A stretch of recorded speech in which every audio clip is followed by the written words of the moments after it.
खुदा कहता है, किसी को तकलीफ देकर मुझसे अपनी खुशी की दुआ मत करना, लेकिन अगर किसी को एक पल की खुशी देते हो तो अपनी तकलीफ की फिक्र मत करना।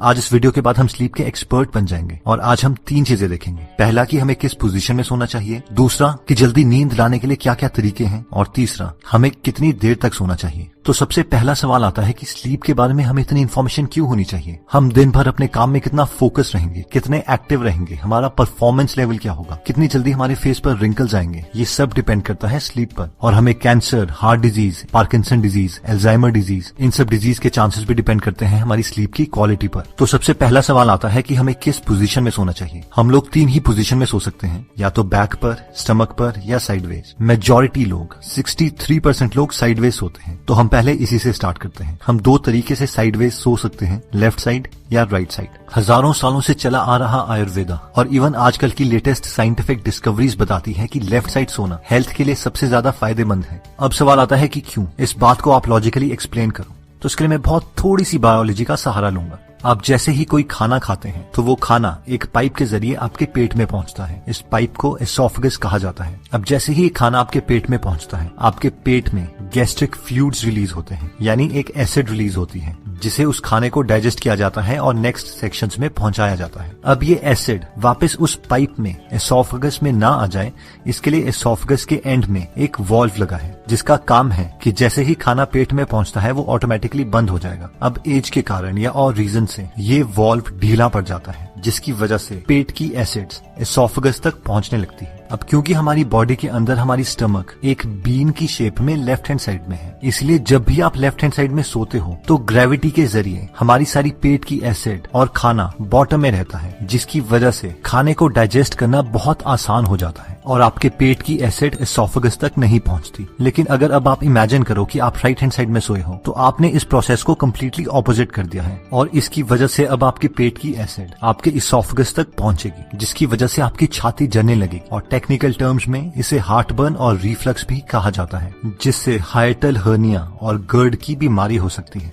अब देखते हैं कि हमारे हार्ट को लेफ्ट हैंड साइड में सोने का क्या फायदा है। हमारे बॉडी की सबसे बड़ी आर्टरी आयोटा है, जो कि हार्ट के साथ कनेक्टेड है और लेफ्ट हैंड साइड में टिल्टेड है। आयोटा को डायरेक्टली हार्ट से खून मिलता है और वो खून हमारे लोअर पार्ट ऑफ बॉडी में जाता है। अब अगर हम लेफ्ट हैंड साइड में सोते हैं तो नेचुरल ग्रेविटेशनल फोर्सेस की वजह से हमारे हार्ट को आयोटा में खून पहुंचाने के लिए बहुत कम एफर्ट करना पड़ेगा, और जबकि ये एफर्ट बहुत ज्यादा होगा अगर हम राइट हैंड साइड में सोते हैं। अगर आपने अपने घर में पंप लगाए हैं तो आप इस प्रिंसिपल को आसानी से समझ सकते हैं कि पानी को ग्राउंड फ्लोर से 10th फ्लोर में पहुंचाना मुश्किल है, जबकि ये बहुत आसान है अगर आपको पानी को 10th फ्लोर से ग्राउंड फ्लोर में लाना है। इसलिए अगर आप पूरे दिन में 8 घंटे लेफ्ट हैंड साइड में सोते हैं तो वो 8 घंटे आप अपने बेस्ट फ्रेंड हार्ट की मदद कर रहे हैं। लेफ्ट हैंड साइड सोने का तीसरा फायदा होता है लिम्फेटिक सिस्टम को। लिम्फेटिक सिस्टम का ऑर्गन स्प्लीन हमारे बॉडी की लेफ्ट हैंड साइड में स्टमक के साथ होता है। स्प्लीन का बेसिक फंक्शन होता है खून को साफ करना और डैमेज्ड रेड ब्लड सेल्स को बॉडी से हटाना और इमरजेंसी कंडीशंस के लिए खून स्टोर करके रखना, जैसे कि कट या इंजरी।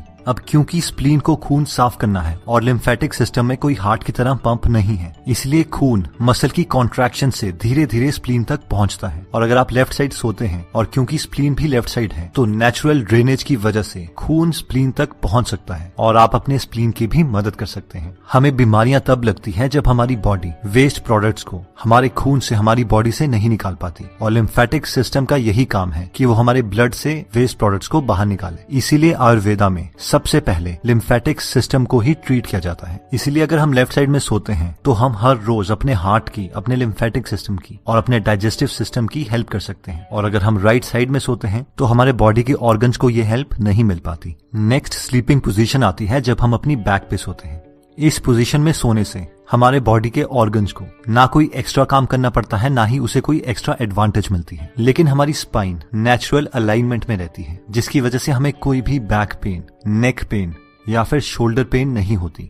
जो लोग इस पोजीशन में सोते हैं उन लोगों को फ्यूचर में बहुत कम डिस्क प्रॉब्लम आती है। अगर आपको स्नोरिंग की, खराटों की प्रॉब्लम है तो इस पोजीशन में खराटे बढ़ जाते हैं, और एपनिया यानी सोते सोते सांसें रुक जाना वो भी इंक्रीज हो सकता है। लास्ट स्लीपिंग पोजीशन आती है जो लोग अपने पेट के बल, अपने स्टमक के बल सोते हैं। ये सबसे वर्स्ट स्लीपिंग पोजीशन है और अनफॉर्चुनेटली मैं भी ऐसी सोता हूँ। इस पोजीशन में आपकी स्पाइन अलाइन नहीं होती, गर्दन घूमी होती है, इसलिए नेक और लोअर बैक पे बहुत प्रेशर पड़ता है, जिससे फ्यूचर में डिस्क की प्रॉब्लम्स आ सकती हैं। डाइजेस्टिव सिस्टम को, सर्कुलेटरी सिस्टम को ज्यादा काम करना पड़ता है, जिसकी वजह से रात को हमारी बॉडी 25% एक्स्ट्रा एनर्जी कंज्यूम करती है। इस पोजीशन का सिर्फ एक ही फायदा है कि जिन लोगों को खराटे आते हैं उन्हें खराटे थोड़े कम आएंगे। बाकी जो लोग मेरी तरह इस पोजीशन में सोते हैं वो एकदम तो इस पोजीशन को चेंज नहीं कर सकते, लेकिन धीरे धीरे हमें इस पोजीशन से लेफ्ट साइड में सोने की ज्यादा प्रैक्टिस करनी पड़ेगी। स्लीप पोजीशन से भी इंपॉर्टेंट चीज आती है कि हम कितनी गहरी नींद ले सकते हैं, जिससे ये डिसाइड होता है कि क्या हम अपनी लाइफ बिना बीमारियों के जी पाएंगे या नहीं। तो अब हम देखते हैं वो छोटे चेंजेस जो हम अपने लाइफ में अप्लाई कर सकते हैं, जिससे हम बहुत गहरी नींद ले सकते हैं। सिर्फ 2 हार्मोन्स को समझकर हम अपनी नींद को काफी अच्छे लेवल तक समझ सकते हैं। ये 2 हार्मोन्स हैं मेलेटोनिन और कॉर्टिसोल। मेलेटोनिन को स्लीप हार्मोन भी कहा जाता है, क्योंकि जिस वक्त हमारे बॉडी के अंदर ज्यादा मेलेटोनिन होगा उस वक्त हमें बहुत गहरी नींद आ सकती है। और दूसरा हार्मोन है कॉर्टिसोल, जिसे स्ट्रेस हार्मोन भी कहा जाता है। जिस वक्त हमारे बॉडी के अंदर ज्यादा कॉर्टिसोल होगा उस वक्त हम ज्यादा अटेंटिव स्टेट में होंगे, और अगर कॉर्टिसोल बहुत ज्यादा आ जाता है तो हमें बहुत ज्यादा स्ट्रेस हो जाएगा। अब जैसे ही सुबह सूरज उगता है उस वक्त हमारे बॉडी के अंदर कॉर्टिसोल का लेवल ज्यादा होता है और मेलेटोनिन बहुत कम, जिससे हम ज्यादा अटेंटिव होते हैं। सूरज की साइकिल के साथ साथ हमारी बॉडी में कॉर्टिसोल का लेवल धीरे धीरे कम होता रहता है और मेलेटोनिन का लेवल बढ़ता रहता है। जिस वक्त सूरज डूबता है उस वक्त हमारे मेलेटोनिन का लेवल ज्यादा और कॉर्टिसोल का सबसे कम होता है। इसे हम साइंटिफिक टर्म्स में सर्केडियन रिदम भी कहते हैं। इन शॉर्ट, अगर हमें अच्छी नींद चाहिए तो रात को हमारे अंदर मेलेटोनिन ज्यादा होना चाहिए और कॉर्टिसोल कम। जिन लोगों की बॉडी रात को मेलेटोनिन प्रोड्यूस नहीं कर पाती उन्हें डॉक्टर्स मेलेटोनिन की मेडिसिन देते हैं। हमारा गोल हमारी बॉडी में मेलेटोनिन नेचुरल तरीकों से लाने का है, ना कि दवाइयां खाकर, जिसके ऑब्वियसली बहुत सारे साइड इफेक्ट्स भी हैं।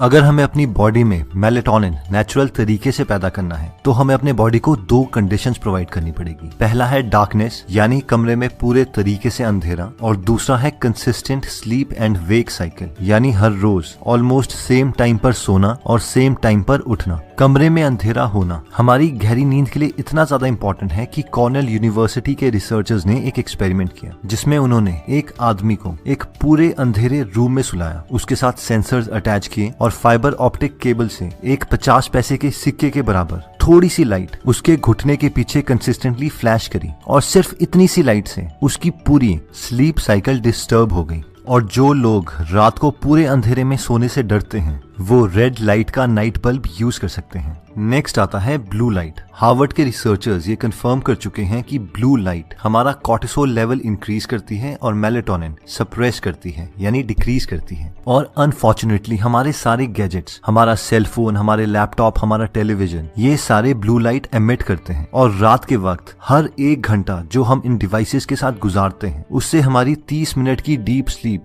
कम हो जाती है और फिर बीमारियां लगने लगती हैं। अब ऑब्वियसली हम इन फोन से इतना एडिक्टेड हो चुके हैं कि हम इन्हें नहीं छोड़ सकते, इसीलिए मैक्सिमम फोन्स में ब्लू लाइट फिल्टर का एक फीचर प्रोवाइड किया होता है, जिससे हमारी स्क्रीन पेल येलो कलर की हो जाती है। इस फीचर को यूज करके हम अपने स्लीप की क्वालिटी को इंप्रूव कर सकते हैं। जिन लोगों के सेलफोन में ये फीचर नहीं है वो एंड्रॉइड में ट्वाइलाइट ऐप को डाउनलोड कर सकते हैं, जो सूरज के साथ साथ आपके मोबाइल का कलर भी चेंज करती रहेगी। और लैपटॉप के लिए f.lux एप्लीकेशन को डाउनलोड कर सकते हैं, जो सेम फीचर प्रोवाइड करती है। नेक्स्ट पॉइंट कहता है कि maintain the body temperature. School में तो हमें सिखाया जाता है कि normal body temperature 98.6 degree Fahrenheit होता है, बट रियलिटी में ये पूरे दिन भर चेंज होता रहता है। अब हमारी बॉडी की नेचुरल टेंडेंसी है कि रात के वक्त हमारे बॉडी का टेम्परेचर कम हो जाता है ताकि हमें गहरी नींद आए। अगर हमारे एनवायरनमेंट का टेम्परेचर बहुत ज्यादा है तो हमारे बॉडी को बहुत ज्यादा काम करना पड़ेगा ताकि वो अपने इंटरनल टेम्परेचर को रेगुलेट कर सके। लकीली आजकल हम ऐसे एनवायरनमेंट में रहते हैं जहां पर हम अपने रूम टेम्परेचर्स को कंट्रोल कर सकते हैं। रिसर्चर्स बताते हैं कि हमारे रूम का टेम्परेचर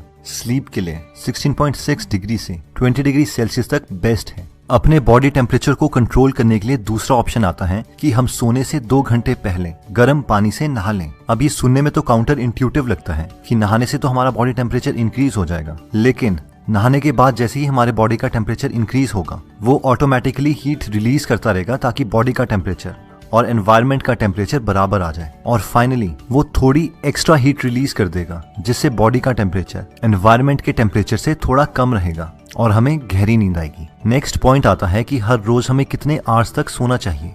तो नेशनल स्लीप फाउंडेशन के 18 एक्सपर्ट्स ने मिलकर एल्सवेयर के स्लीप हेल्थ जर्नल में हमें ये रिकमेंडेशंस दी हैं। 0 से 3 मंथ्स के न्यूबॉर्न्स को 14 से 17 आवर्स तक सोना चाहिए। 4 से 11 मंथ्स के इन्फेंट्स को 12 से 15 आवर्स सोना चाहिए। 1 से 2 इयर्स के टॉडलर्स को 11 से 14 आवर्स सोना चाहिए। 3 से 5 इयर्स के प्री स्कूलर्स को 10 से 13 आवर्स सोना चाहिए। 6 से 13 इयर्स के स्कूल एज्ड चिल्ड्रन को 9 से 11 आवर्स सोना चाहिए। 14 से 17 इयर्स के टीनेजर्स को 8 से 10 आवर्स सोना चाहिए और 18 से 64 इयर्स के यंग एडल्ट्स और एडल्ट्स को 7 to 9 आवर्स सोना चाहिए और 65 ईयर्स से बड़े ओल्डर एडल्ट्स को 7 to 8 आवर्स होना चाहिए। तो दोस्तों इस वीडियो में हमने 3 चीजें देखी। सबसे पहली थी स्लीप पोजीशन। अगर हम लेफ्ट साइड में सोते हैं तो वो हमारे बॉडी प्रोसेसेस को हेल्प करता है, जैसे कि हार्ट को हेल्प मिलती है, स्टमक को मिलती है और स्प्लीन को मिलती है। सेकंड हमने देखा था कि हमारी स्लीप की क्वालिटी को इम्प्रूव करने के लिए हमें अपने बॉडी में नेचुरल मेलेटोनिन प्रोडक्शन इंक्रीज करनी पड़ेगी और वो हो सकती है जब हम पूरे अंधेरे में सोते हैं, सोने से पहले